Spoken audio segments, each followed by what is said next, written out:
तंत्र, ये शब्द सुनते ही दिमाग में क्या आता है? हम्म, शायद अंधेरी रातें, खोपड़ियां, कोई अजीब से तांत्रिक और कोई डरावनी पूजा। ज्यादातर यही आता है। पर हमारे पास आज जो स्रोत है, कुछ प्राचीन तांत्रिक ग्रंथों के अंश, कुछ एकेडमिक रिसर्च पेपर और कुछ आधुनिक लेख, वो एक बिल्कुल ही अलग कहानी बताते हैं। और इन सबका मिशन एक ही है, एक बहुत बड़े भ्रम को साफ करना। और वो भ्रम ये है कि तंत्र और काला जादू एक ही चीज है। ये एक ऐसी गलतफहमी है जो फिल्मों और कहानियों की वजह से हमारे दिमाग में एकदम घर कर गई है। सही बात है। आज हमारा मकसद इन स्रोतों के जरिए इस घालमेल को सुलझाना है और ये समझना है कि वैदिक तंत्र असल में क्या है। क्या ये कोई डरावनी प्रथा है या फिर चेतना का एक बहुत गहरा विज्ञान? बिल्कुल। तो चलिए इस गुत्थी की परतें खोलते हैं। आज हम ये जानने की कोशिश करेंगे कि तंत्र का असली दर्शन क्या है और वो किसी को नुकसान पहुंचाने वाले काले जादू से क्यों और कैसे, मतलब पूरी तरह अलग है। तो सबसे पहले सीधे मुद्दे पर आते हैं। हमारे पास रमापद आचार्य का एक लेख है जो साफ साफ कहता है कि तंत्र का नाम सुनते ही लोग उसे काले जादू से जोड़ देते हैं। ये तो आम बात है। लेकिन ये दोनों अपनी बुनियाद में ही अलग है। पर सवाल ये उठता है कि ये रेखा आखिर खिंचती कहाँ है? मतलब मान लीजिए कोई तांत्रिक अपनी शक्तियों का इस्तेमाल किसी का बुरा करने के लिए करे, तो क्या वो तांत्रिक प्रैक्टिस काला जादू नहीं बन जाएगी? ये बहुत जरूरी सवाल है और इसका जवाब छिपा है इरादे में और ऊर्जा के स्रोत में। इरादा और ऊर्जा, ठीक है। देखिए, स्रोत के मुताबिक वैदिक तंत्र एक आध्यात्मिक विज्ञान है। इसकी जड़ें वेदों में हैं। इसका लक्ष्य है मोक्ष, आत्म साक्षात्कार, यानी खुद को जानना और अपनी भीतरी शक्तियों को जगाना। ये मंत्र, यंत्र और अनुष्ठान का इस्तेमाल करके एक सकारात्मक, एक दैवी ऊर्जा से जुड़ता है, जैसे शिव, काली, तारा। इन देवी देवताओं की पूजा इसका हिस्सा है। और काला जादू? उसका कोई वैदिक या दार्शनिक आधार नहीं है। उसका सिर्फ एक ही मकसद होता है, स्वार्थ के लिए दूसरों को नुकसान पहुंचाना, किसी को कंट्रोल करना या फिर डर पैदा करना। अच्छा। वो नकारात्मक और विनाशकारी ऊर्जाओं का इस्तेमाल करता है। तो जो रेखा आपने पूछी वो यही है। तंत्र का रास्ता ऊपर की ओर, दिव्यता की ओर जाता है, जबकि काले जादू का रास्ता नीचे, विनाश की ओर। मतलब एक का नतीजा स्थायी शांति है तो दूसरे का भारी कर्म बंधन, जो करने वाले और जिस पर किया गया दोनों को फंसा देता है। ये दिलचस्प है। तो मतलब तंत्र का बीज वेदों में ही था, खासकर अथर्ववेद में, जिसे लोग अक्सर जादू टोने का वेद समझकर थोड़ा डरते भी हैं। हमारे पास प्रियांशी यादव का एक शोध पत्र भी है जो इसी पर बात करता है। हाँ, और ये जादू टोने का वेद वाली धारणा भी आधी दूरी है। अच्छा। अथर्ववेद बाकी वेदों से इसलिए अलग है क्योंकि वो बड़े बड़े यज्ञों और कर्मकांडों से ज्यादा रोजमर्रा की जिंदगी की समस्याओं पर ध्यान देता है। जैसे बीमारी का इलाज, सुरक्षा के लिए मंत्र या फिर अच्छी फसल के लिए प्रार्थनाएं। शोध पत्र यही बताता है कि तंत्र के विकास पर अथर्ववेद का गहरा असर रहा, क्योंकि दोनों ही बहुत प्रैक्टिकल हैं। सही है। दोनों का मानना है कि आध्यात्मिक ऊर्जा का इस्तेमाल भौतिक जीवन को बेहतर बनाने के लिए किया जा सकता है। और तंत्र शब्द का मतलब भी तो बड़ा मजेदार है।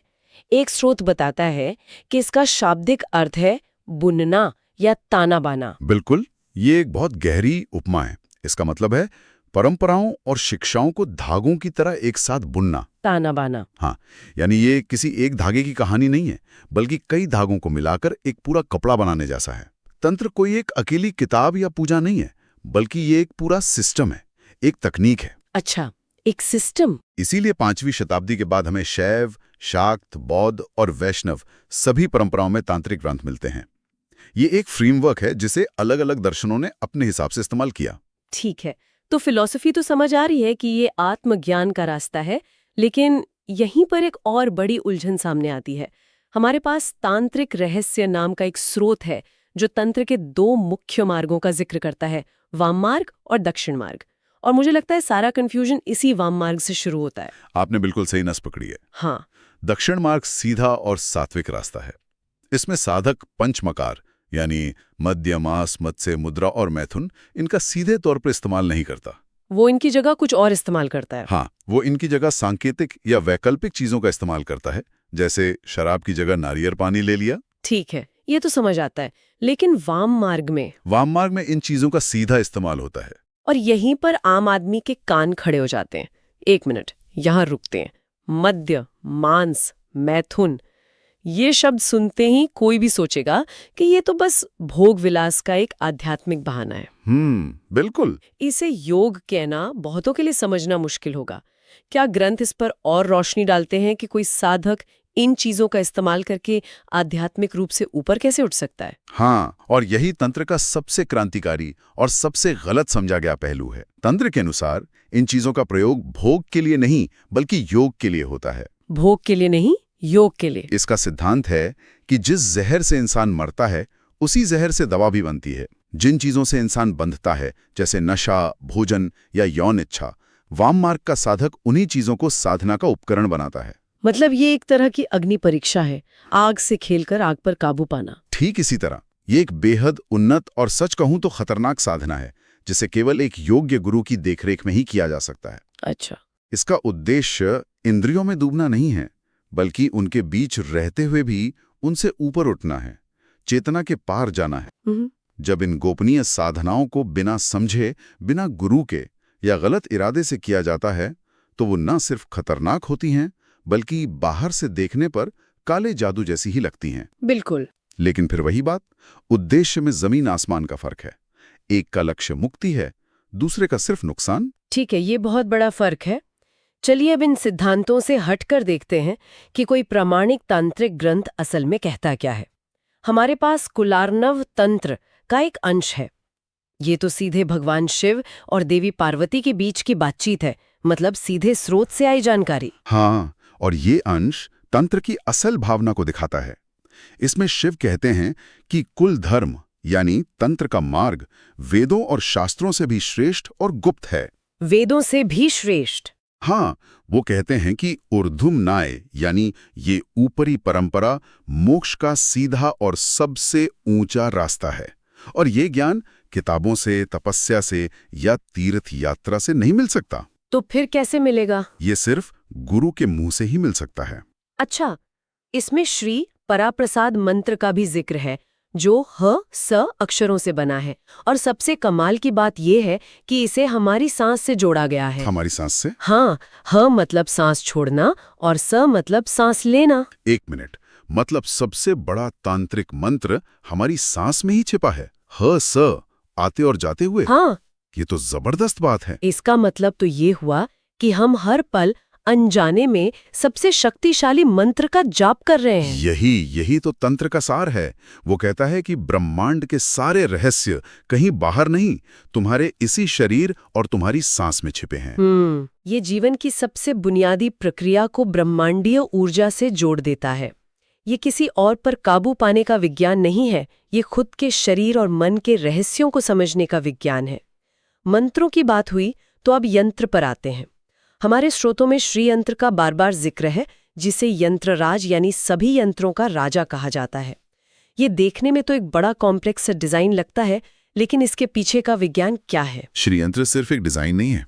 इसे ऐसे समझिए कि ये ब्रह्मांड का एक सर्किट बोर्ड है या एक कॉस्मिक ब्लूप्रिंट है। Cosmic blueprint? हाँ, ये 9 आपस में गुंथे हुए त्रिकोणों से बना है। इसमें 4 त्रिकोण हैं जिनका मुंह ऊपर की ओर है। ये शिव यानी पुरुष तत्व या कह सकते हैं कि शुद्ध चेतना का प्रतीक है। ठीक है। और 5 त्रिकोण हैं जिनका मुंह नीचे की ओर है। ये शक्ति यानी स्त्री तत्व या रचनात्मक ऊर्जा का प्रतीक है। और ये जब एक दूसरे को काटते हैं तो बहुत सारे छोटे छोटे त्रिकोण बनते हैं। हाँ, इनसे 43 छोटे त्रिकोण बनते हैं जो ब्रह्मांड के अलग अलग स्तरों और आयामों को दर्शाते हैं। और इन सब के केंद्र में एक बिंदु है। एक बिंदु? हाँ, जिसे बिंदु कहते हैं। ये वो जगह है जहां शिव और शक्ति एक हो जाते हैं, जहां से पूरी सृष्टि शुरू होती है। ये परम एकता का प्रतीक है। हमारे एक स्रोत में एक बहुत खूबसूरत बात कही गई है, यंत्र देवता का शरीर है और मंत्र देवता की आत्मा। तो ये किसी दूसरे पर काबू पाने का टूल नहीं है, बल्कि खुद के दिमाग को रीवायर करने का एक नक्शा है। बिल्कुल सही। साधक इस पर ध्यान लगाकर यानी त्राटक करके अपनी चेतना को एक बिंदु से पूरे ब्रह्मांड जितना फैलाने की कोशिश करता है। वो अपने दिमाग को यूनिवर्स की फ्रीक्वेंसी पर ट्यून करने की कोशिश करता है। ये एक बहुत ही उन्नत ध्यान की तकनीक है। एक स्रोत ये भी कहता है कि दीपावली जैसे मौकों पर इसकी स्थापना धन, समृद्धि और भौतिक सुख के लिए भी की जाती है। ये बात थोड़ी अलग लगती है। नहीं, अलग नहीं है, बल्कि ये तंत्र के नजरिए को पूरा करती है। तंत्र सांसारिक जीवन को नकारता नहीं है। अच्छा। उसका मानना है कि भोग और मोक्ष दोनों एक ही ऊर्जा के दो पहलू हैं। वो कहता है कि भौतिक जगत भी उसी दिव्य चेतना का विस्तार है, इसलिए भौतिक समृद्धि पाना भी आध्यात्मिक साधना का हिस्सा हो सकता है, जब तक कि इरादा सही हो। तो अब तक हमने सिद्धांत, रास्ते और उपकरण देख लिए। हमारे पास विज्ञान भैरव तंत्र का भी एक संदर्भ है। ये भी शिव और भैरवी के बीच का संवाद है। लेकिन ये किसी पूजा पाठ के बारे में नहीं है। इसमें ध्यान की 112 तकनीक बताई गई हैं। हाँ, और ये ग्रंथ तंत्र के असली मकसद को बिल्कुल साफ कर देता है। ये सीधे चेतना पर काम करता है। इसमें कोई कर्मकांड नहीं है, सिर्फ तकनीकें हैं। तो मतलब ये हजारों साल पुराना ग्रंथ असल में वो बात कह रहा है जिसे आज सिलिकॉन वैली में कॉन्शियसनेस हैकिंग या बायो हैकिंग कहा जा रहा है। ये कोई पूजा पाठ नहीं, बल्कि अपनी चेतना को समझने का एक तरह का यूजर मैनुअल है। ये तो कमाल की बात है। आप इसे बिल्कुल ऐसा कह सकते हैं। इसमें बहुत ही साइकोलॉजिकल तकनीकें हैं। जैसे एक तकनीक कहती है, अपनी दो सांसों के बीच जो खाली जगह है उस पर ध्यान दो। एक और कहती है, जब कोई तीव्र भावना उठे, जैसे गुस्सा या खुशी, तो उसमें डूबो मत, बस एक साक्षी की तरह उसे देखो। अरे वाह! एक तकनीक कहती है कि किसी भी दो विचारों के बीच के अंतराल पर ध्यान केंद्रित करो। ये तो सच में आज की माइंडफुलनेस और मेडिटेशन की तकनीकों से बहुत मिलता जुलता है। कई मायनों में ये उन सब का स्रोत है। ये दिखाता है कि तंत्र की बुनियाद पूरी तरह से एक आंतरिक यात्रा है, जिसका बाहरी दुनिया के किसी व्यक्ति को नुकसान पहुंचाने या कंट्रोल करने से दूर दूर तक कोई लेना देना नहीं है। तो इन सभी स्रोतों की गहराइयों में उतरने के बाद तस्वीर काफी साफ हो जाती है। वैदिक तंत्र असल में खुद को जानने का, अपनी भीतरी शक्तियों को जगाने का एक गहरा विज्ञान है। ये ब्रह्मांड को और खुद को एक ही ऊर्जा का हिस्सा मानने का दर्शन है। और काला जादू वो सिर्फ स्वार्थ और दूसरों को नुकसान पहुंचाने की एक विकृत, टूटी फूटी प्रथा है, जिसका कोई गहरा दार्शनिक आधार नहीं है। तंत्र शरीर और ब्रह्मांड को एक दिव्य खेल का मैदान मानता है, जबकि काला जादू सिर्फ डर, नियंत्रण और नकारात्मकता का हथियार इस्तेमाल करता है। आज के इस बातचीत ने यकीनन इस विषय पर पड़े धुंध के कई बादलों को छांटा है और अंत में हमारे श्रोताओं के लिए सोचने के लिए एक विचार छोड़ जाते हैं। दुनिया के कई आध्यात्मिक रास्ते शरीर को एक बाधा, एक पिंजरा या एक दुश्मन मानते हैं, जिसे पार करना है या जिससे आजाद होना है। सही है। लेकिन तंत्र, जैसा कि हमने आज देखा, शरीर को ही ब्रह्मांड का एक छोटा रूप और मुक्ति का सबसे जरूरी साधन मानता है। तो सोचने वाली बात यह है कि अगर हम भौतिक शरीर को एक बाधा की जगह एक दिव्य उपकरण मान लें, तो आध्यात्मिकता के प्रति हमारा पूरा नजरिया कैसे बदल सकता है। इस पर विचार करने लायक है।